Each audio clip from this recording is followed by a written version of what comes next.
Hi, my name is Mala, and I'm the author of The Paths of Marriage. I'm Allie, and I'm the founder of Section 2.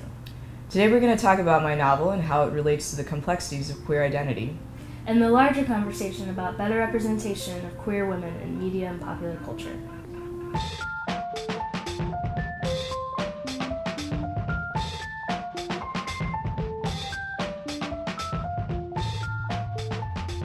Section 2 is a new multi-platform network for curated LGBTQ content. Mm-hmm. We stream films and series and shorts across our own site, section2.com, along with YouTube and Vimeo, and we're launching Roku in the coming months. So we're just really trying to get as much great lesbian-related, queer female content out across as many platforms that people are looking to watch it on, basically. Great. Yeah. We're realizing as the group fighting for change is becoming bigger and more diverse that the media really needs to reflect that. Mm-hmm. And it doesn't. You can count on one hand how many films with queer women of color have really taken a giant leap forward or picked up traditional distribution or gotten a theatrical run. Mm-hmm. And it's something that I think online poses a great sort of cinema for that, a great way to access it. Essentially, it follows 3 generations of Indian and Indian American women from 1950s India to present-day New York City. The first generation is born into abject poverty and is of a lower caste. The second generation is forced into an arranged marriage, and the third generation is a lesbian. So they have to figure out how essentially to support each other and move forward.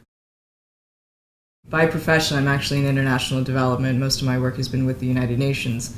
And one of the things that I learned very quickly early on is that when you try to write a paper, when you try to make an argument about what it means to be what we call in development this term of intersectionality, one minority against another, or the intersection of one minority and another, it's really hard to say that this is the definitive experience, this is the definitive way of approaching a problem, this is the conversation that we need to have. You can't simply put one blanket solution across the board.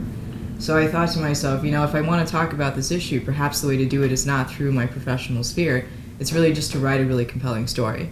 So I decided to write a book because I've written quite a bit for the UN, I've written in, just casual blogs here and there. So I figured take that skill and really put it out there for something that's a more coherent story that can be the toolbox or the way to open the conversation up. Yeah, I think that's a great point, and I think that's what's really exciting. I mean, what we're hoping to do at Section 2, and we're starting with film because that's our background / the 10,000 hours of my life that I'll never get back. But what we're hoping to do, there's so many people more than capable of driving a train, like being the conductor for their piece of content. But what's not happening right now is there's no track. We're laying the track for these trains to ride on. Like we're figuring out new distribution methods, we're figuring out what works and what doesn't. I started writing the novel just out of passion, out of interest.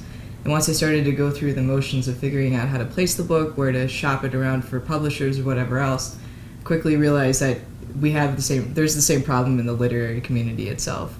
Even if you go onto Amazon as a self-published author and you try to pick a category as to what you want to call the book, you can pick LGBTQ, or you can pick lesbian, or you can pick Asian, but you can't pick all of them.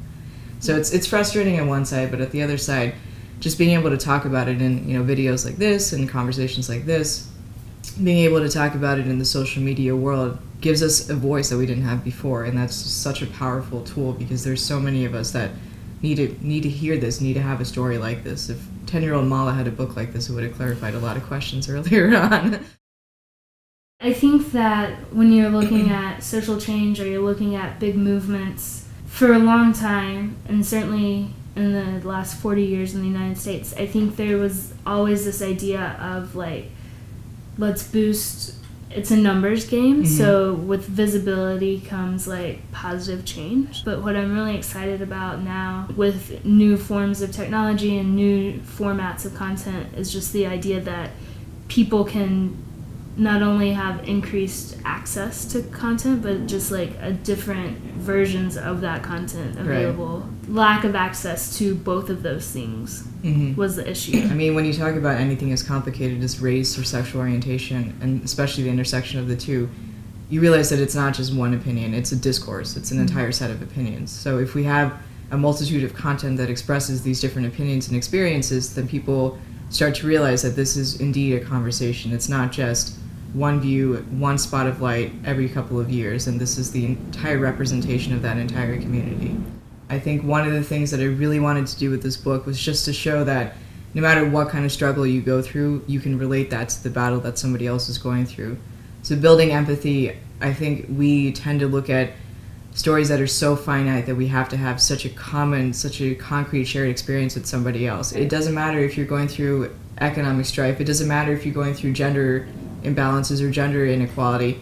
It doesn't matter if you're gay. If you can take what you've learned from your own experiences and build some kind of compassion, educate yourself about what they went through, listen to what they have to say, then at the end of the day, you're more or less facing the same thing and can support each other for what it's supposed to be. It's no secret that that's one of the themes you wanted to highlight in the book, that just because you don't have the exact same experiences doesn't mean you can't feel empathy for people going through hard times. And I think that that's really a great metaphor for the entire equality movement, and just understanding that just because there's an element of someone's life that's different than other people's, that there's still so much sameness.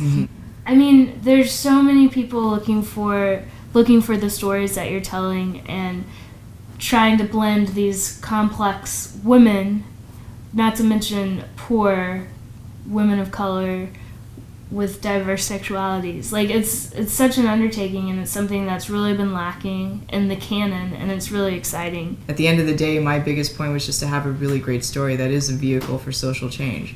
So if we're able to get that visibility through whatever social media marketing, whether it's through a film that may come out of the book, whether it's through having conversations like this, as long as we can start that dialogue, I see as one vehicle or one tool. Entertainment lets us all take a break and just consume something and then have a conversation around that. And it gives us a chance to talk about how the shared experience, the shared viewing, the shared consumption of a book impacted us and what we went through as we did it. And I think it really is this really special way of a long game of social change. Thank you so much for watching. For more curated, high-quality LGBTQ content, check out section2.com, now the world's largest marketplace for LGBTQ features, shorts, and series. And don't forget to pick up a copy of The Paths of Marriage, now available everywhere books are sold.